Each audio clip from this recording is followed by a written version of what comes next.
An amazing day, teachers, learners, and science enthusiasts. I'm Wally, Doroin. You can call me Wally. I am from the College of Education, Baal Community College, San Juan, Baal, Camarines Sur. Talaga namang napakaganda ng teknolohiya. Tayo nakakapag-aral kahit may pandemya.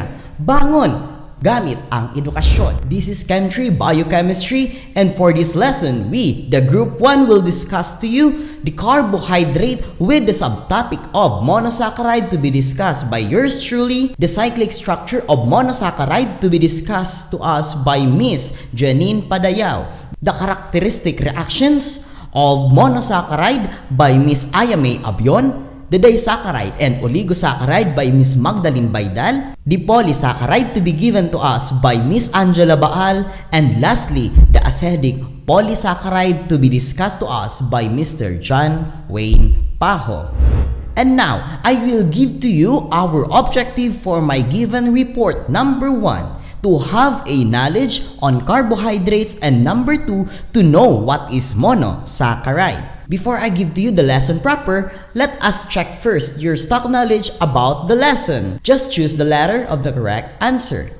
Number 1. Are biological molecules made of carbon, hydrogen, and oxygen in a ratio of roughly 1 carbon atom to 1 water molecule. This molecule is often associated with energy. A. Dihydrogen monoxide. Letter B. Carbohydrates. And letter C, nucleic acid. I will count. 5, 4, 3, 2, 1. Kung ang sagot mo ay letter B, carbohydrates, ikaw ay mahusay. Let's proceed now to the number 2. Another word that is interchangeably to carbohydrate is called letter A, aldehyde, letter B, ketone, letter C, saccharide. Again, I will count. 5, 4, 3, 2, 1. Kung ang sagot mo ay letter C, saccharide, ikaw ay magaling. Question number 3. It is the basic form of carbohydrates. It can be combined through glycosidic bonds to form larger carbohydrates. Letter A, monosaccharide. Letter B, disaccharide. And letter C, polysaccharide. 5, 4, 3, 2, 1. Kung ang sagot mo ay letter A, monosaccharide, ikaw ay cytostic. Number 4. If the sugar has an aldehyde group, meaning that the carbonyl C is the last one in the chain, it is known as an letter A, ketose, letter B, aldose, letter C, glucose. Again, 5, 4, 3, 2, 1. Kung ang sagot mo ay letter B, aldose, ikaw ay mahusay. And lastly, the number 5. If the carbonyl C is internal to the chain so that there are other carbons on both sides of it, it forms ketone group. And the sugar is called letter A, trioses, letter B, aldose, letter C, ketose. Let me count. 5, 4, 3, 2, 1. Kung ang sagot mo ay letter C, ketose, ikaw ay magaling. Congratulations, BSE 2, Major in Science. Ngayon naman ay dumako na tayo sa lesson proper. Ang una nating sasagutan ay ano nga ba ang carbohydrates, or what is carbohydrate? Because most of us already encountered this word, since most of the food that we eat, especially the food pack, it is already labeled a certain amount or number of grams per serving of this what we called carbohydrates. Yung mga kinakain natin like junk food, mayroon na silang mga nakalabel sa nutrition fact. And because of this, familiar na tayo sa word na carbohydrate. As we can see to the word, it is composed of 2 combined words, which is carbo and hydrate. So, carbo, it deals with the word carbon, and hydrate, it deals with the word water. So, it is very close to the characteristic, since the carbohydrate involves carbons and the hydrate part refers to that carbohydrate typically have oxygen and hydrogen in the same ratio as water. Meaning, meron siyang 1:2 ratio. For every 1 oxygen, we have 2 what? Hydrogen. And as we can see to the illustration, we have here a very simple and typical sugar, which is glucose. And makikita natin yung mga black na mga parang bola dyan, yan yung carbon. Bilangin natin, we have 1, 2, 3, 4, 5, 6. And yung red na mga balls dyan, yan naman po yung oxygen. And every 1 oxygen, we have 2 hydrogen and it has the same ratio as water. And another word that is interchangeably with carbohydrate is saccharide. And saccharide comes from the Latin word saccharum, meaning sugar. And it makes sense because if we were taste the glucose, it would taste sweet. Now, what's interesting about glucose, a simple sugar, no? Or you can build up a larger molecule with glucose as your building block. For example, we have an illustration here also that we can see na itong molecule na ito is just a repeating chain of glucose. Therefore, we would call glucose as monosaccharide, meaning 1 simple sugar, and we would call this glycogen as polysaccharide. Or other way to think about is that glucose is the building block for the glycogen. And mai-encounter din natin dito yung word na monomer and polymer. And what are these words? These words are the general term of if I'm building a large molecule out of a chain of smaller ones, the building block we would consider to be monomer, and the thing that we build out of these monomers are called polymer. Sa example natin ginamit, yung glucose ay ang ating monomer at yung glycogen naman ay ating polymer. Yung monomer ang gagawin nating building block upang makagawa tayo ng isang polymer. At uulitin ko, sa example natin ginamit, yung glucose ang ating monomer at ang ating polymer ay yung glycogen. Very good. The question that very interesting is that ano kaya ang silbi ng carbohydrate sa ating biological system? Or what role do carbohydrate play inside of the biological system? Saccharides or carbohydrates is often associated with energy. Glucose can be converted very quickly to energy in a biological cell. Glycogen also store energy, especially in your liver, in our liver, and in our muscles. In plants, some of these polysaccharides could also play a structural role like cellulose. At ang mga ito ay ang silbi ng carbohydrates sa ating biological system. And last question that we should answer in this lesson is that what is monosaccharide? Since it is the main topic that was assigned to me. And bakit natin discuss ang carbohydrate? Because we cannot understand what is monosaccharide without the basic understanding of what is carbohydrate. So what is monosaccharide? So it comes from the two combined word which is mono and saccharum or saccharine. Mono means one and saccharine meaning sugar. So monosaccharide is a simple sugar, the most common of which is glucose. Dun sa na-mention nating example, monosaccharide have a formula of, yan nakikita natin sa ating mga screen, and they typically contain 3 to 7 carbon atoms. Tandaan natin, most of the oxygen in the monosaccharide are found in hydroxyl group or the OH group, but one of them is part of a carbonyl group. The position of a carbonyl group can be used to categorize the sugars. So how do we categorize different sugar? So by looking at the position of the carbonyl group, we can categorize it. Malalaman natin kung saan siyang category. So tandaan natin ito. First, if the sugar has an aldehyde group, meaning that the carbonyl group is the last one in the chain, it is known as an aldose. Makikita natin sa ating mga screen na kapag nasa dulo ang double bonded, na carbon and oxygen na tinatawag nating carbonyl group, ito ay tinatawag nating aldose. If the carbonyl is internal to the chain so that there are other atoms both side of it, it forms a ketone group.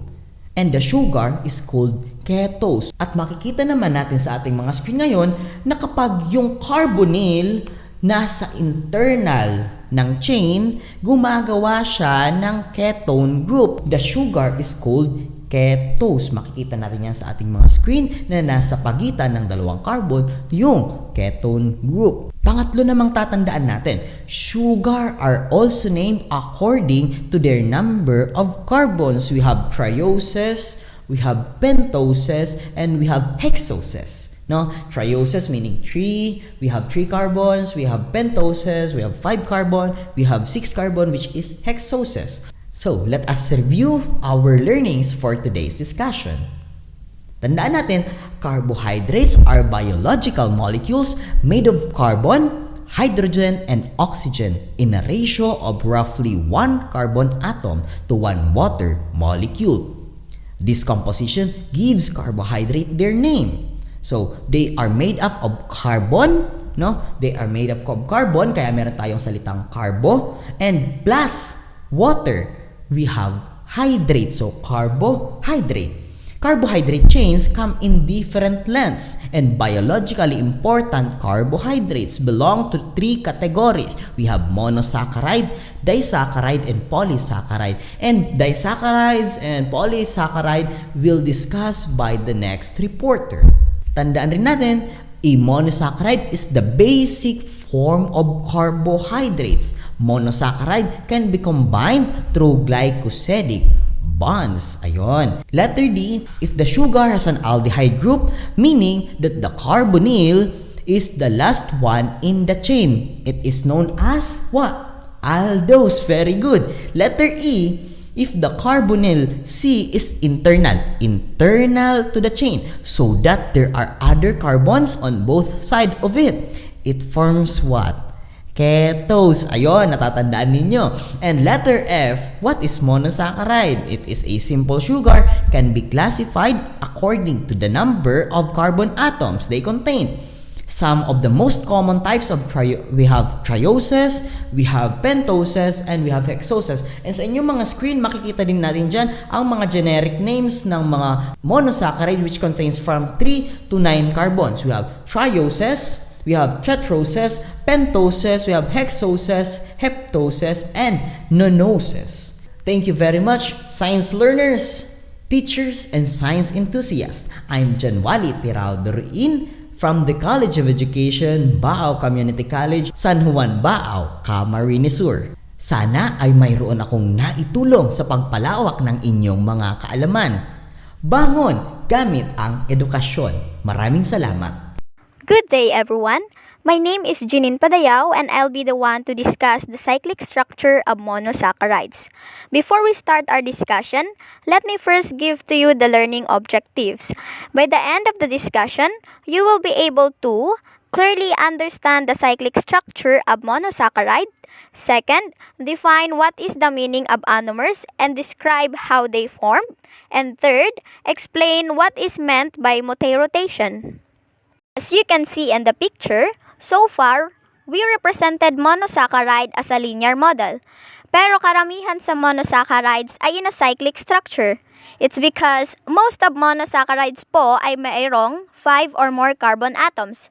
In order for us to understand the cyclic structures of a monosaccharide, it is necessary to study the reaction of monosaccharide with alcohols. In here, when an aldehyde react with alcohol, they produce hemiacetal. And when the ketones react with alcohol, they produce hemiketal. This conversion occurs because of the ability of aldehyde and ketones with alcohol. In some cases, OH and carbonyl groups on the same molecules are able to react with one another in an intramolecular reaction. So the question is, why is it the aldehyde reacts with the OH group on the 5th carbon atoms rather than the OH group on the 2nd carbon atoms next to it? Bakit nga ba?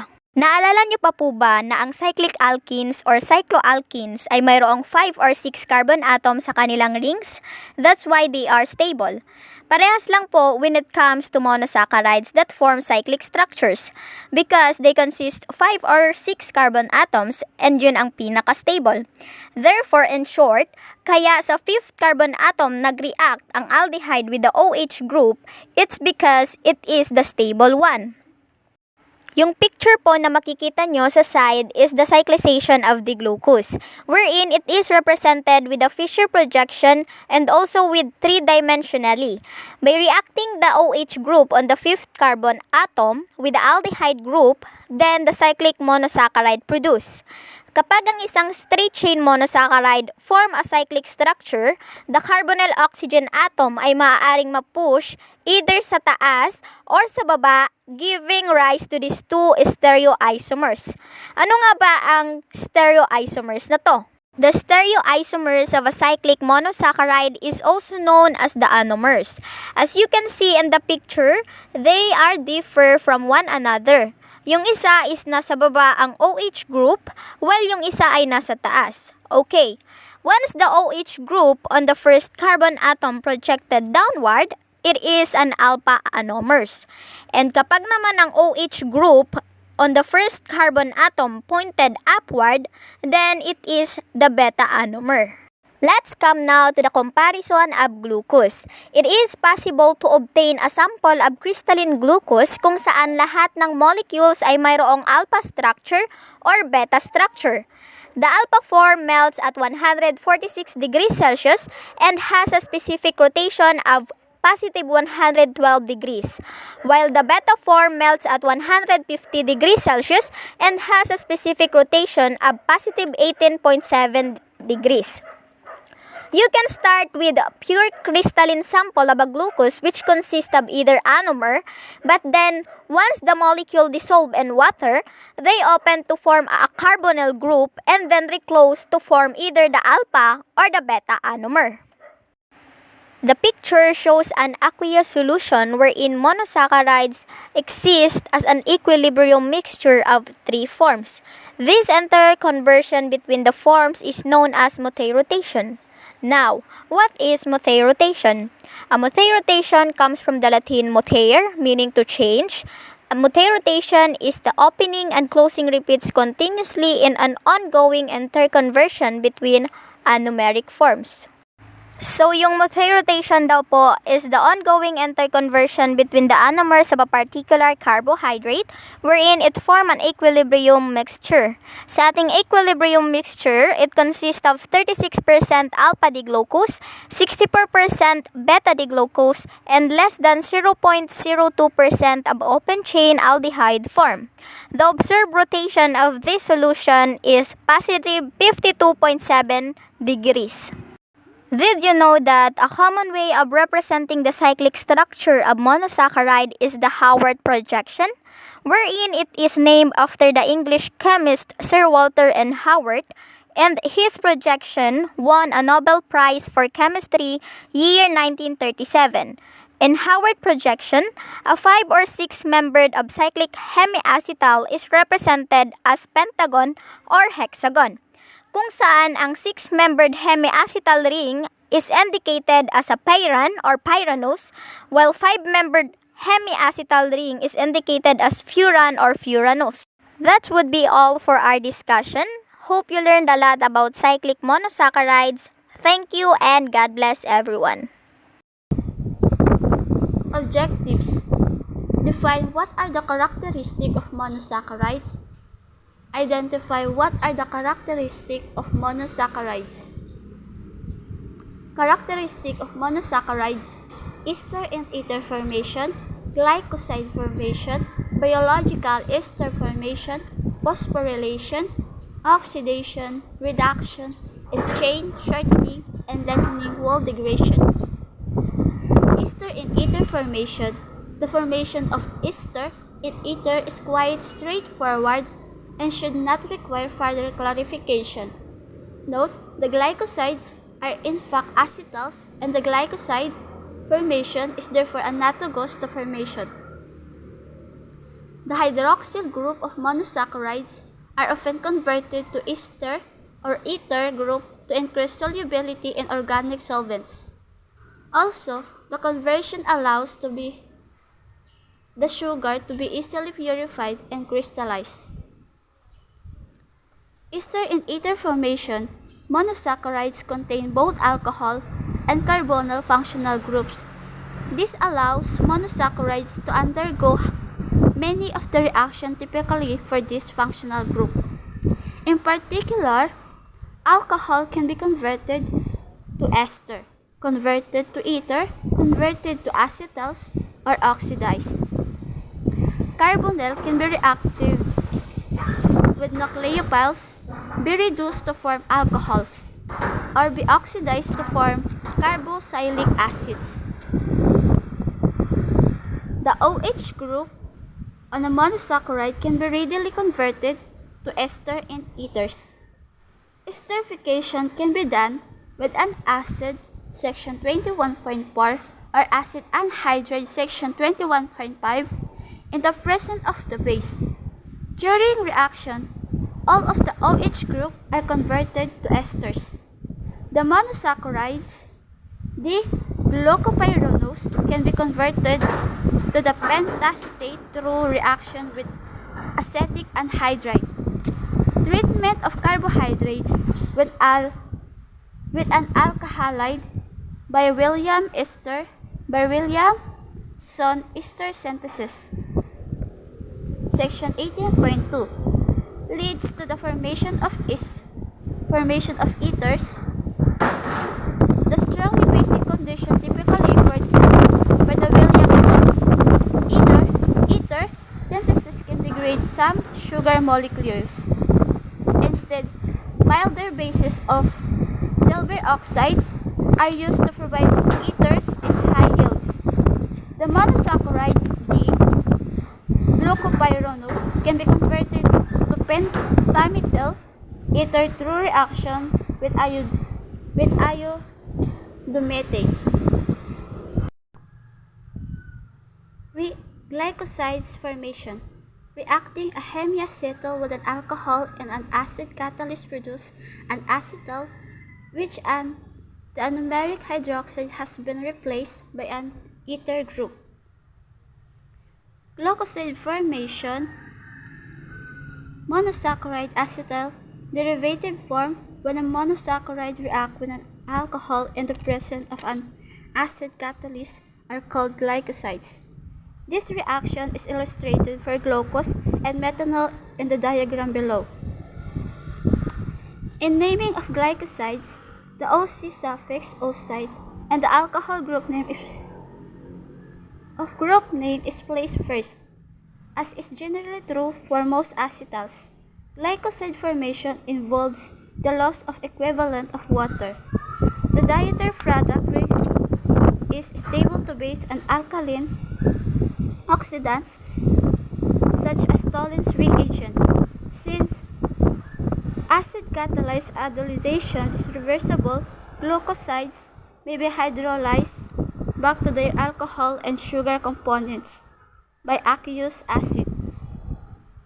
The anomeric methyl glycosides are formed in the equilibrium ratio of 66% alpha to 34 beta. From pyranose rings refer to conformations in which the largest number of substituents are equatorial. In the case of glucose, the substituents on the beta anomer are all equatorial, whereas the Cl substituents in the alpha anomer changes to acyl. Since substituents on cyclohexanes rings prefer equatorial location over acyl. Metacyclohexanes is 75% equatorial. The preference of alpha glycopyranoside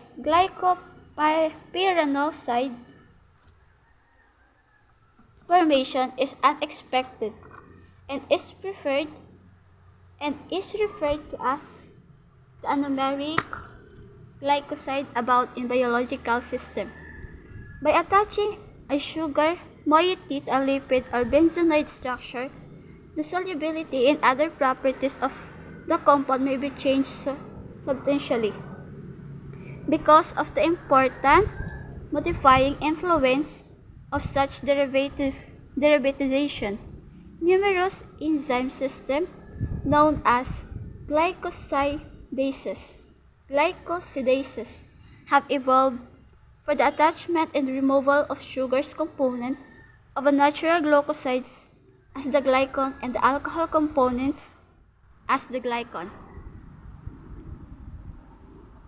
Two examples of naturally occurring glucosides and one example of amino acid derivative are displayed above.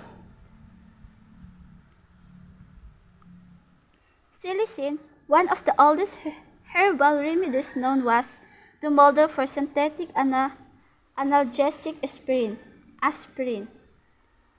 A large oxonium cations called anthocyanins provide the red, purple, and blue colors of flowers, fruit, and some vegetables.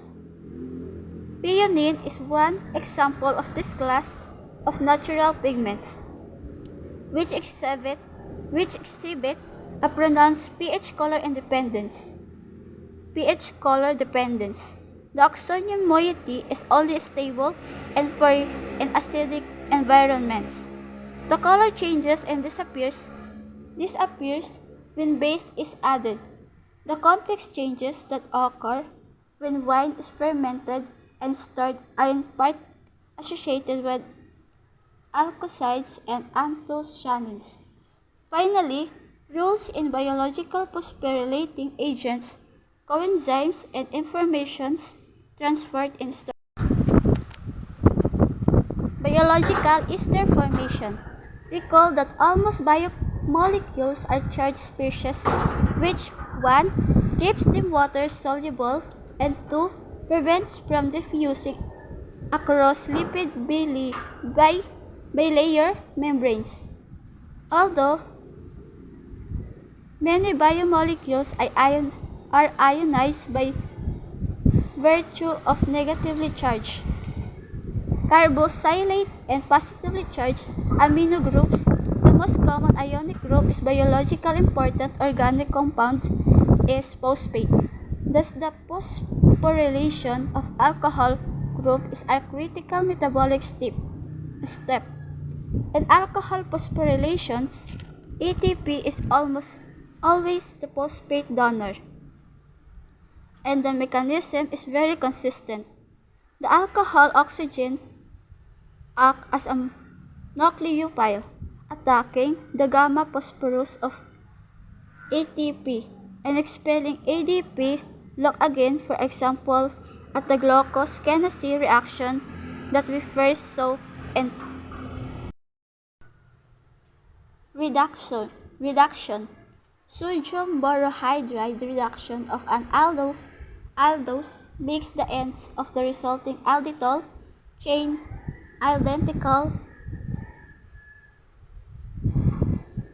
HOCH2 CHOH, and thereby accomplishing the same configurational change by oxidation to an aldaric acid. Thus, allyl and galactitol from the reduction of allose and galactose are acyl, and the alturous and tallose are reduced to the same acyl alditol.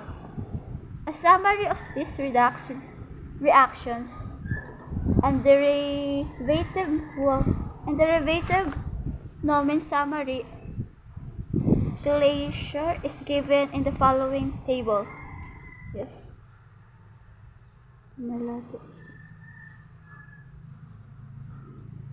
Oxidation.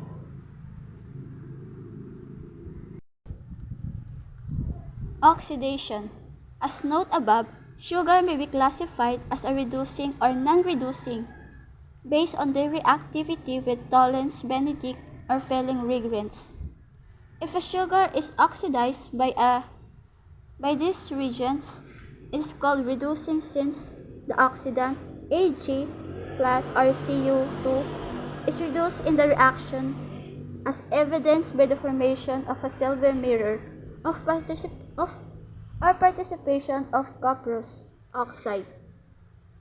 The Tollens test is commonly used to detect aldehyde function, and because of the facile interconversion of ketosis and aldoses under the basic condition of this test. Ketoses such as fructose also react are classified as reducing sugars. When the aldehyde function of an aldose is oxidized to a carboxylic acid, the product is called aldonic acid because of 20-degree hydroxyl function that are also present in these compounds. A mild oxidizing agent such as hypobromyl must be used for this conversion equation 1. If both ends of an aldose chain are oxidized to carboxylic acid, by converting an aldo to its corresponding aldaric acid derivative, the ends of the chain become identical. This could also be accomplished by reducing the aldehyde to CH2OH as noted below, such as operation where they close any Talon symmetry and the remaining molecule. The ribose, xylose, allose, and galactose yield archiral aldaric acid, which are, of course, not optically active. The ribose oxidation is shown as equation 2 below.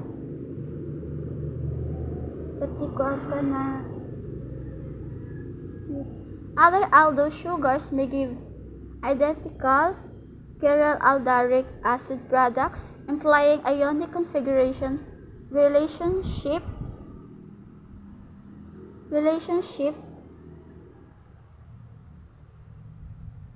The example of arabinose and lysos shown is equation 3.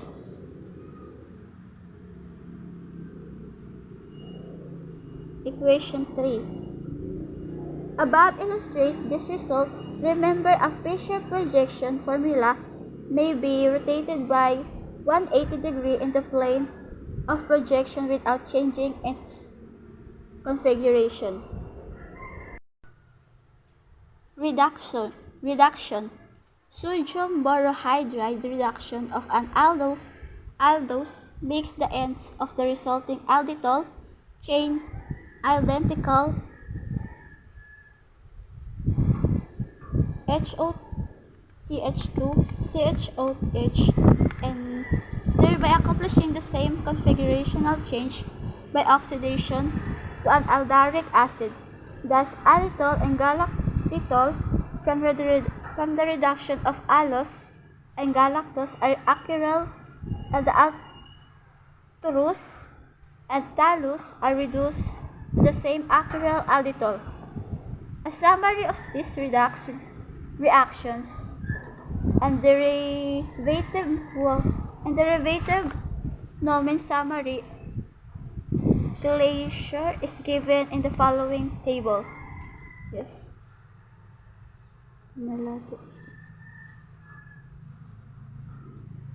Oxidation.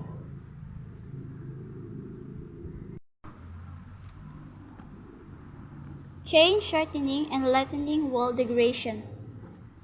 These two procedures permit an aldose of a given size to be related to homologous smaller and larger aldoses. The importance of this relationship may be seen in the array of aldose structure presented earlier, where the structural connections are given by the dashed blue lines. The rough degradation of the pentose arabinose gives titrous erythrous.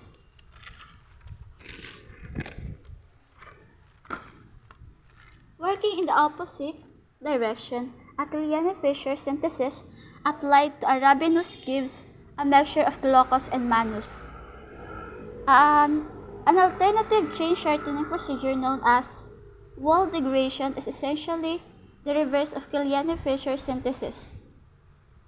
Note that in the Killian-Fischer synthesis, the first step is to generate an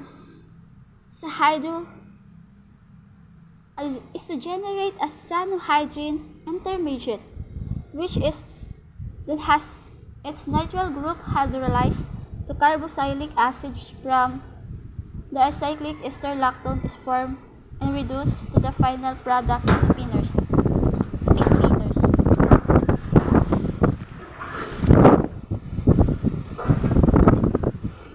The ability to shorten the grid and aldose chain by one carbon was an important tool in the structure elucidation of carbohydrates.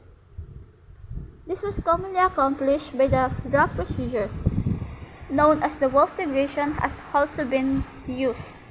The following equation illustrates the application of this procedure to the aldopentose arabinose based on your knowledge of carbonyl chemistry and considering that the Wolff integration is essence the reverse of the Killian-Fischer synthesis. The aldose aldehyde is converted to a oxime or oxime by the treatment with hydrolamine, dehydration of the oxime with acetic anhydride forms a cyanohydrine. Under basic condition, the cyanohydrine loses to reform an aldehyde carbonyl. Following equation illustrate the application of this procedure to aldopentose, the arabinose to form. Good day everyone, my name is Magdalene Baydal and I am going to discuss about disaccharide and oligosaccharide. So, let us move on to disaccharide. From the word itself, di, which means two, disaccharide are carbohydrates or sugars that are formed by the combination of two monosaccharides. It also have the general formula of C12H22O11. There are three common disaccharides. The first one is sucrose, which is a common table sugar.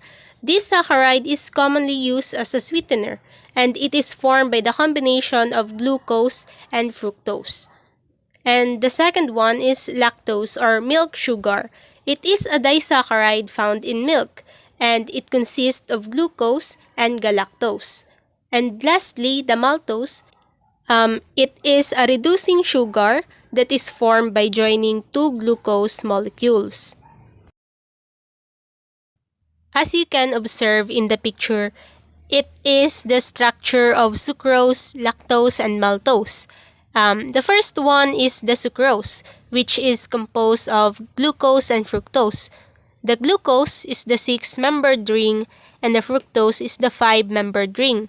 Even though they have different structures, they have the same 6 carbon atoms and have the same general formula of C6H12O6.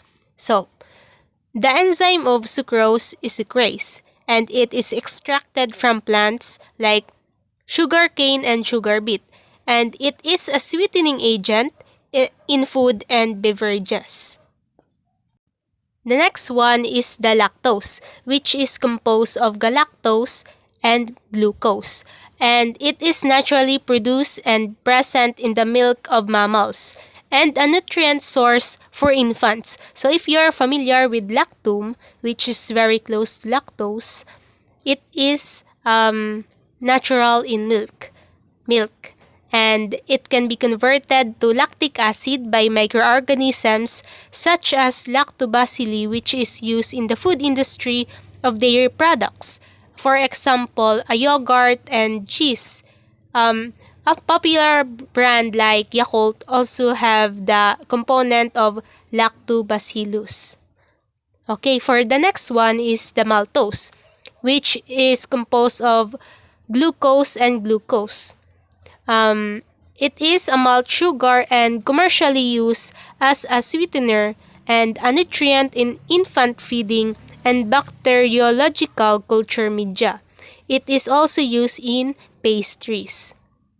These saccharides all have the characteristics of being crystalline, water-soluble, and sweet in taste. For disaccharides to be formed, two monosaccharides are joined together by glycosylic bonds, which are covalent bonds that may form between the hydroxyl group of two monosaccharides. Covalent bonds, which means they share electrons. So, as you can observe, there is a process that must be done for glycosidic bonds to be formed. So that process is called dehydration synthesis reaction, which means it is a chemical process of joining monosaccharide units and results in the release of water as a byproduct.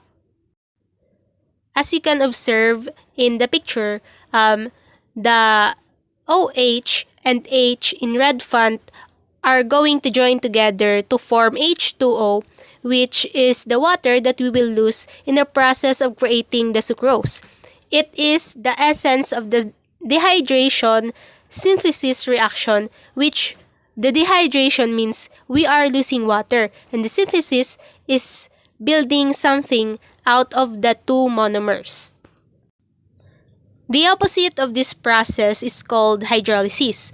From the word itself, hydro means water and lysis means split apart.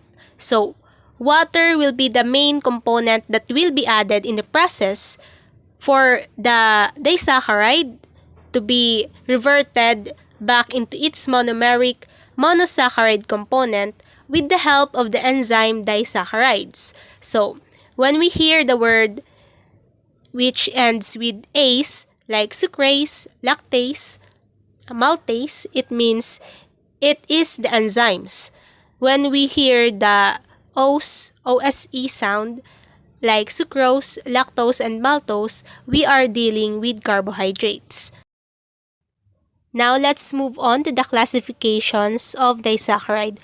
There are two types of disaccharide. The first one is the reducing disaccharide, and the second one is the non-reducing disaccharide. The reducing disaccharide have a free aldehyde or ketone functional group, while non-reducing disaccharide, as its name implies, does not act as a reducing agent.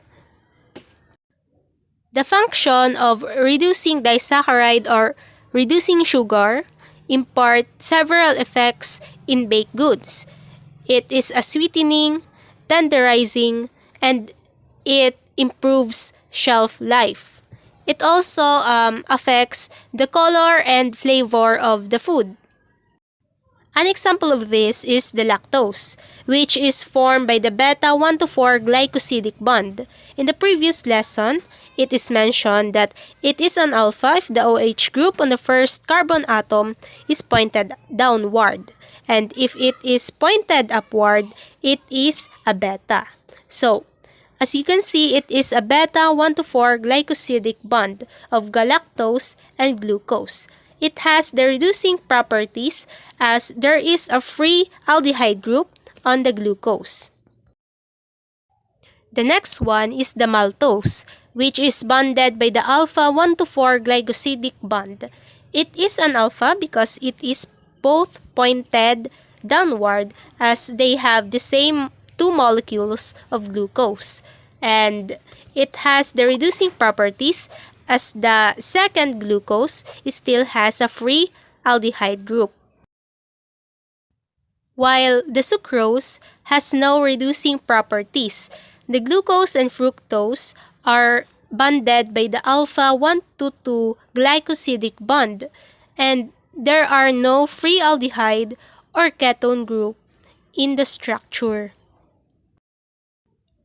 Let us now move on to oligosaccharide.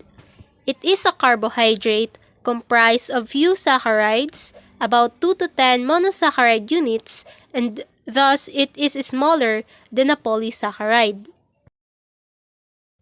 It is now a part of the complex carbohydrates that needs more time to be digested and metabolized. It also has a longer chain of saccharide monomeric units. Other than that, it also undergoes dehydration synthesis and glycosidic bonds. These are the differences between oligosaccharide and the polysaccharide. The oligosaccharide is composed of 2 to 6 or rarely 10 monosaccharides, while the polysaccharide is composed of about 200 monosaccharide. The oligosaccharide acts as a transport molecule, and it is water-soluble and sweet in taste, while the other one, the polysaccharide, acts as a structural or energy storage molecule, water-insoluble, and does not taste sweet. The first common type of oligosaccharide is the raffinose, which is a common galactotrisaccharide found in various vegetables and plant seeds, as well as in ginger. As you can observe in the picture, the raffinose is composed of 3 monomers, the galactose, glucose, and fructose. When it undergoes hydrolysis, you can create galactose and sucrose. The other form of oligosaccharide is the stachylose. It occurs naturally in numerous vegetables like green beans, soybeans, and other plants. As you can observe in the illustration, the sucrose is added with galactose to form the raffinose. And then the raffinose is added with another galactose to form the stachylose. Oligosaccharide is also involved in the process of the glycosylation, in which a glycan is bound to a protein, a lipid, or another organic molecule, especially through the action of certain enzymes. The first one is the N-link oligosaccharide, where it is attached to the asparagine residue by a beta linkage, while the other one is O-link oligosaccharide, which is attached to the threonine or serine of a protein. This is the structure of oligosaccharide functioning as a glycan in certain glycoconjugates. When we say glycan, it is a carbohydrate constituent of the complex.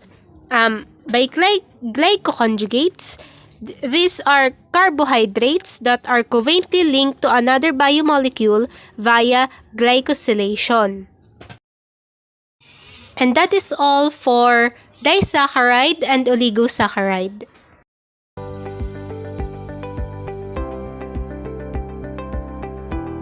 Good day everyone, I'm Anjella Baal and I'm here today to talk to all of you about one of the classification of carbohydrates, which is polysaccharides. Before we start, let's all come now with the objectives. Objectives. Number 1, define what are polysaccharides. And number 2, compare and contrast the structures and uses of starch, glycogen, and cellulose. So, what are polysaccharides? The polysaccharides are the most abundant carbohydrates in nature. It serves as a variety of functions such as energy storage or a component of plant cell walls. These polysaccharides are very large polymers composed of 10,000 of monosaccharides joined together by glycosidic linkage.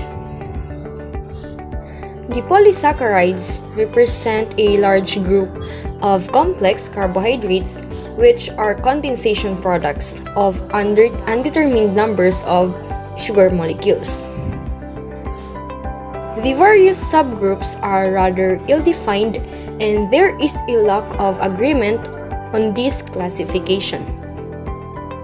So, most polysaccharides are insoluble in water, and upon hydrolysis with acids or enzymes, they eventually yield their constituent monosaccharides. There are three abundant polysaccharides. Number 1, starch. Number 2, glycogen. And number 3, cellulose. So what does starch mean? Starch is a storage form of energy in plants. It contains two polymers composed of glucose units, the amylose linear and amylopectin branch. Starch is the most important source of carbohydrates in the human diet and accounts for more than 50% of carbohydrate intake. As you can see, it occurs in plants in the form of granules, and these are particularly abundant in seeds, especially the cereal grains, and tubers, where they serve as a storage form of carbohydrates. Thus, the breakdown of starch to glucose nourishes the plant during periods of reduced photosynthetic activity. This starch can be a combination of amylose and amylopectin. As you can see, amylose is a straight chain 1-4 glycosidic bonds. It's a linear polysaccharide composed entirely of D-glucose units, while amylopectin, it is a branch chain 1-6 glycosidic bonds. This amylopectin composed of glucose units that are linked primarily, but with the occasional of 1-6 glycosidic bonds which are responsible for the branching. The second abundant polysaccharides is the glycogen. Glycogen is a storage form of energy in animals. It is branch polymer composed of glucose units, and it is more highly branched than amylopectin. This glycogen is the energy reserve carbohydrate of animals. Practically all mammalian cells contain some stored carbohydrates in the form of glycogen, but it is especially abundant in the liver. It approximately has 4% to 8% by weight of tissue, and in skeletal muscle cells 0.5 to 1.0%. Just like starch in plants, this glycogen is found as granules in liver and muscle cells. Just like, for example, when fasting, an animals draw on these glycogen reserves during the first day without food, so to obtain the glucose that it is needed to maintain their metabolic balance. And the last abundant polysaccharide is the cellulose. This cellulose is a structural polymer of glucose units found in plants. It is a linear polymer with the glucose units that are linked through 1-4 glycosidic bonds. This cellulose is a fibrous carbohydrate found in all plants. It is the structural component of plant cell walls because the earth is covered with vegetation. This cellulose is the most abundant of all carbohydrates because it accounts for over 50% of all the carbon found in the vegetable kingdom. So, these three abundant polysaccharides are also referred to as homopolymers because each yields only one type of monosaccharide, which is the glucose, after a complete hydrolysis. While the term heteropolymers, it contains sugar acids, amino sugars, or non-carbohydrate substances in addition to monosaccharides. These heteropolymers are common in nature, for example, gums, pectins, and other substances. Thus, the polysaccharides are non-reducing carbohydrates. These are not sweet-tasting and do not undergo mutarotation. I cite the references where I gathered this information from the book The Basics of General Organic and Biological Chemistry through Lumen Learning.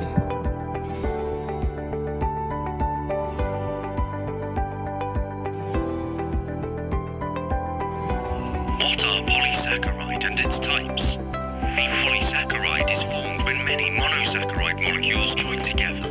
The process of condensing many similar molecules to form a large molecule is identified as polymerization. Condensation is the reaction in which water molecules are released as a byproduct. Starch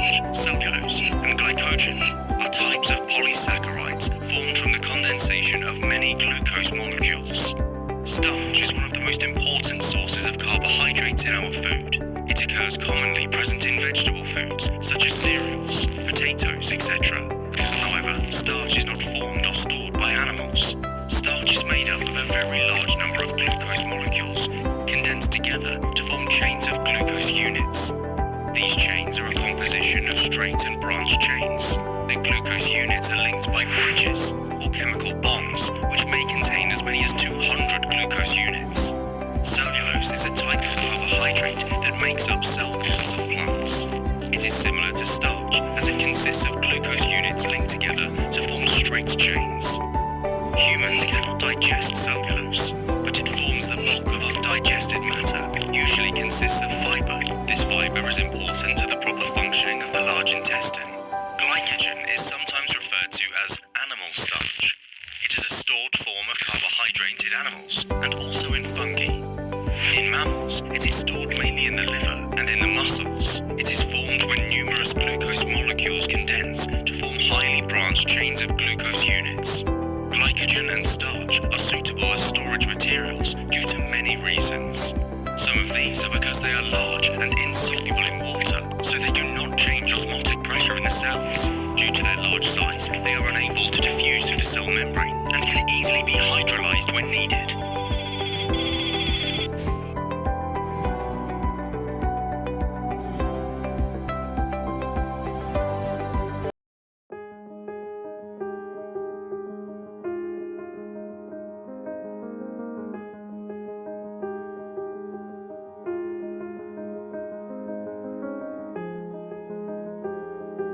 Hello guys, good day everyone. My name is Jenin Padayao and I am 20 years old. I am Bachelor of Secondary Education, second year major in Science. So for today's discussion, I will discuss the last topic in chemistry, which is the 1.6. What are acidic polysaccharides? So let's go. What are acidic polysaccharides? So, the acidic polysaccharides are known for their wide range of biological activities. These natural products are obtained from animal sources, example glycosaminoglycans, or are prepared by the chemical sulfation of naturally occurring microbial and plant polysaccharides. For medical applications, heparin is the most commonly used acidic polysaccharides. So, what is heparin? Heparin is polydisperse, highly sulfated, linear polysaccharide of repeating ironic acid and glucosamine residues. Although heparin has been used clinically as an anticoagulant for the past 50 years, its precise structure remains unknown. Heparin's primary application is an anticoagulant. However, it is more appropriate to consider heparin as a polyelectrolytic drug having a multiplicity of biological activities. Virtually any cationic protein and many anionic proteins are capable of binding to heparin under physiological conditions. Within the past decade, a growing number of biological activities have been demonstrated to be regulated by heparin, ranging from its effect on angiogenesis to the regulation of the immune response. Low molecular weight heparins have been undergoing clinical trials as antithrombotic agent for use in a wide variety of diseases, ranging from deep veins thrombosis to non-hemorrhagic stroke. Anyway, let's back to acidic polysaccharides. So, acidic polysaccharides contains a disaccharides repeating unit in which one of the disaccharides components is the amino sugar, and one or both disaccharides components has negative charge due to a sulfate and or carboxyl group. So this is the D-glucuronic acid. This is the glucose. This is the circle, itong like pentagon.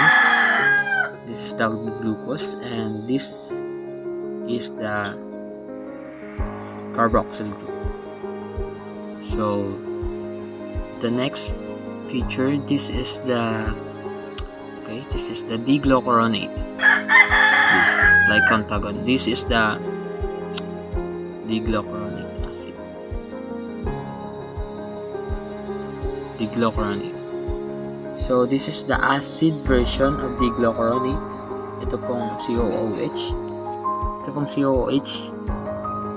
Yan po yung acid version ng diglucuronate acid. And this is the ion version. Ito po COO negative. Ion version of diglucuronate. Hyaluronic acid consists of alternating residues of NAG and diglucuronate. Diglucuronate.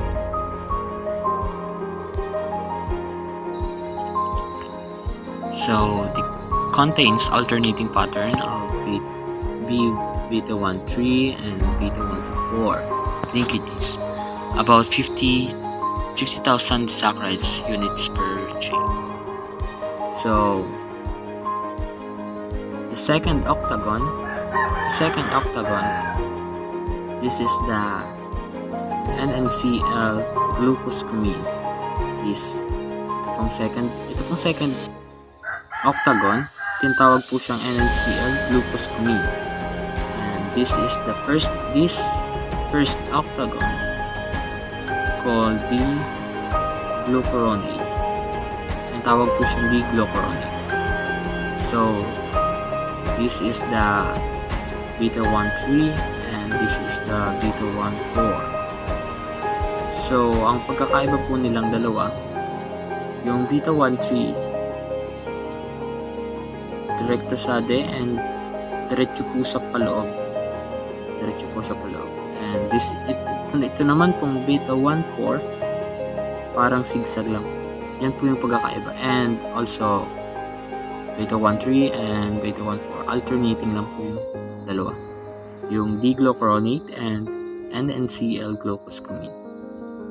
So hyaluronic acid solutions are very viscous and serve as lubricants in joint fluid, also associated with the jelly-like consistency of the vitreous humor of your eye. Like jelly, And acidic polysaccharides. So heparin, this is also acidic polysaccharide, and the small one, polysaccharides, 15 to 90 disaccharides units. So this is a highly sulfated. This first octagon, the glucuronate, we have 2 sulfate, and this the second octagon, and sulfodiglucosamine, we have 6 sulfate. Highly sulfated because sulfate up here and sulfate down here and sulfate down here. So there's a lot of sulfur involved of heparin.